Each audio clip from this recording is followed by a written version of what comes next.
ఇందులో కార్యక్రమంలో పాల్గొంటున్నటువంటి రాజపురం గ్రామస్తులకి, గ్రామ పెద్దలకి, సోదర సోదరీమణులకి అందరికీ కూడా నా హృదయపూర్వకమైనటువంటి నమస్కారాలు తెలియజేసుకుంటున్నాను. ఎన్నికల తర్వాత మీ అందరితో పాటు ఈ కార్యక్రమంలో పాల్గొనడం చాలా ఆనందంగా ఉంది. ఇప్పుడే అశోక్ అన్న గారు చెప్పారు, కేంద్ర మంత్రి అయిన తర్వాత ఏదో దూరం అయిపోతున్నారేమో అన్నటువంటి భావన కలుగుతుందని. అటువంటి భావన ఎక్కడా కూడా కలగకుండా చూసుకోవడానికి అన్ని విధాలుగా మీకు అండదండలు అందిస్తూనే ఉంటానని తెలియజేయడానికి ముఖ్యంగా ఈ కార్యక్రమానికి కూడా హాజరు కావడం జరిగింది. వాస్తవానికి ఢిల్లీలో కూడా అనేక కార్యక్రమాలు ఉన్నాయి.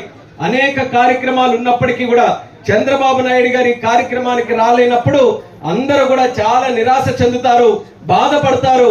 ఆ బాధని తొలగించడానికైనా రాజపురం గ్రామానికి ఈ ఖచ్చితంగా వాళ్ళకందరికీ కూడా ఒక భరోసా ఇవ్వాలని పెద్దలందరం కూడా, రాజుగారు కూడా వచ్చారు, దాసరి రాజు గారు, ఆయన కూడా ధన్యవాదాలు, నమస్కారాలు తెలియజేసుకుంటూ అందరం కూడా కలిసికట్టుగా వచ్చామనంటే రాజపురం గ్రామం మీద మాకున్నటువంటి నమ్మకం అటువంటిది అనేది కూడా ఈ సందర్భంగా తెలియజేసుకుంటున్నాను. గతంలో ఎప్పుడు చూసుకున్నా సరే ఈ ఎన్డీఏ ప్రభుత్వానికి, అందులో ముఖ్యంగా తెలుగుదేశం పార్టీకి కంచుకోటలాగా ఉన్నటువంటి గ్రామం మన రాజపురం గ్రామం. అది మొన్న జరిగినటువంటి ఎన్నికల్లో కూడా మీరందరూ కూడా నిరూపించారు. ఆ యొక్క నమ్మకాన్ని నిలబెట్టాల్సినటువంటి బాధ్యత ఈ రోజు ప్రభుత్వం మీద, నాయకులుగా మా అందరి మీద ఉంది. అందుకనే అచ్చెన్నాయుడు గారికి ఎప్పుడైతే ముఖ్యమంత్రి చంద్రబాబు నాయుడు గారు ఎక్కడ నుంచి కార్యక్రమం మొదలు పెడతామనంటే మా ఈశాన్య ప్రాంతం ఇచ్చాపురంలో రాజపురం గ్రామం నుంచి ఈ యొక్క కార్యక్రమం మొదలు పెట్టాలని ఆ గొప్ప గౌరవం మన గ్రామానికి ఈ రోజు ప్రభుత్వం అందించడం జరిగిందని తెలియజేసుకుంటున్నాను.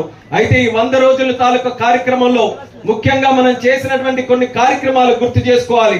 ఇందాకే పెద్దలందరూ కూడా చెప్పారు, ఆ రోజు ఎన్నికల్లో కూడా మేమందరం కూడా ఓట్ల కోసం తిరిగినప్పుడు హామీ ఇచ్చాం, 4000 పెన్షన్ చేస్తాం, అది కూడా ఏప్రిల్ నెల నుంచే చేస్తామని హామీ ఇచ్చినటువంటి మాట మీ అందరికీ కూడా గుర్తుంటుంది. ఆ రోజు చాలా ఆనందపడ్డారు మహిళలు కూడా.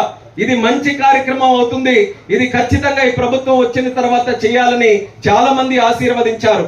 ఆ రోజు ఏ నమ్మకంతోనైతే మాటిచ్చామో, రాష్ట్రంలో అనేక కష్టాలు ఉన్నప్పటికీ కూడా మాట తప్పకుండా జూలై నాటికల్లా 3 నెలల తాలూకా బకాయిలతో కలిపి ఆ నెల పెన్షన్ 7000 రూపాయలు తలుపు తట్టి మీ ఇంటికి ఇచ్చినటువంటి బాధ్యత మన తెలుగుదేశం పార్టీ ప్రభుత్వం, ఎన్డీఏ ప్రభుత్వం తీసుకుందని గర్వంగా తెలియజేసుకుంటున్నాను. రాష్ట్రం మొత్తం మీద 65 లక్షల మందికి ఆ రోజు పెన్షన్లు పంపిణీ చేయడం జరిగింది. అదే తరహాలో ప్రతి నెల 1వ తేదీ వస్తే ఎక్కడా కూడా ఎటువంటి ఆలస్యం లేకుండా, ఆదివారం అయితే ఒక రోజు తర్వాత కాకుండా ఒక రోజు ముందే చేసి మీ అందరికీ కూడా పెన్షన్లు ఇచ్చే బాధ్యత చంద్రబాబు నాయుడు గారు తీసుకుంటున్నారని తెలియజేస్తున్నాను. వికలాంగులకి 3000ది ఇది చిన్న విషయం కాదు. రాష్ట్రం తాలూకా పరిస్థితి అచ్చెన్నాయుడు గారు చెప్పినట్టు ఈ రోజు ఒక పేషెంట్ ఐసీయూలో ఉంటే ఏ రకంగా ఉంటుందో ఈ రోజు ఆంధ్రప్రదేశ్ రాష్ట్రం తాలూకా పరిస్థితి ఆ రకంగా ఉంది. జగన్మోహన్ రెడ్డి తాలూకా 5 సంవత్సరాల పరిపాలనలో రాష్ట్రంలో రోడ్లు ఉన్నాయి, కానీ రోడ్ల మీద రోడ్డు తక్కువ, గుంతలు ఎక్కువగా ఉన్నాయి.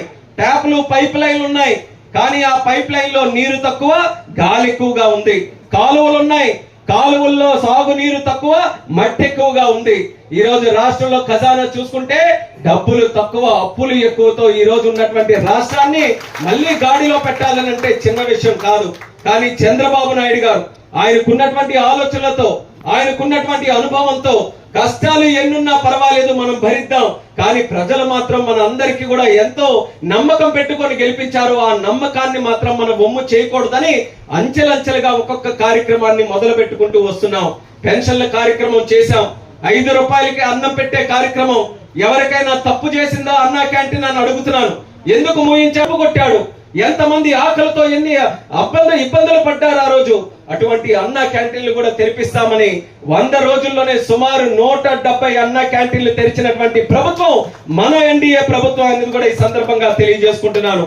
అలాగే వాటితో పాటు ఉద్యోగాల కోసం అలమటిస్తున్నాం. మనం అందరం పిల్లలకి చదివిస్తున్నాం, ఉద్యోగాలు లేవు. అటువంటి సమస్య కూడా గుర్తించి చంద్రబాబు నాయుడు గారు వచ్చిన వెంటనే పెట్టినటువంటి ఒక సంతకం, మళ్ళీ డిఎస్సి టీచర్ ఉద్యోగాలు సుమారు 16,000 ఉద్యోగాలకి నోటిఫికేషన్ తీసినటువంటి ఘనత కూడా మన ప్రభుత్వం వచ్చి 100 రోజుల్లో చేసినటువంటి ఘనత నేను తెలియజేస్తున్నాను. ఇలా ఎన్నో కార్యక్రమాలు. ఒక పక్కన కష్టాలు ఉన్నప్పటికీ కూడా రాష్ట్రం డెవలప్ చేయాలని ఒక పక్కన రాష్ట్ర ప్రభుత్వం, మరొక పక్కన కేంద్ర ప్రభుత్వం ఇద్దరు కూడా కలిసి కార్యక్రమాలు చేయడం జరుగుతుంది. అది రానున్న కాలంలో ఏదైతే ఈ 100 రోజుల్లో చిన్న ఫౌండేషన్ మనం వేసుకున్నామో ఈ ఫౌండేషన్ మరింత బలోపేతం చేసుకొని భవిష్యత్తులో ఇంకా మంచి కార్యక్రమాలు చేయడానికి అన్ని చర్యలు కూడా తీసుకుంటామని ప్రజల అందరికీ కూడా ఒక నమ్మకం ఈ సందర్భంగా తెలియజేస్తున్నాం. చాలా కార్యక్రమాలు మీ దృష్టిలో ఉన్నాయి, కానీ ఒక్కసారిగా అన్ని చేయాలనంటే ఈ కష్టమైనటువంటి స్థితిలో చేయడానికి చాలా ఇబ్బందులు ఉన్నాయి.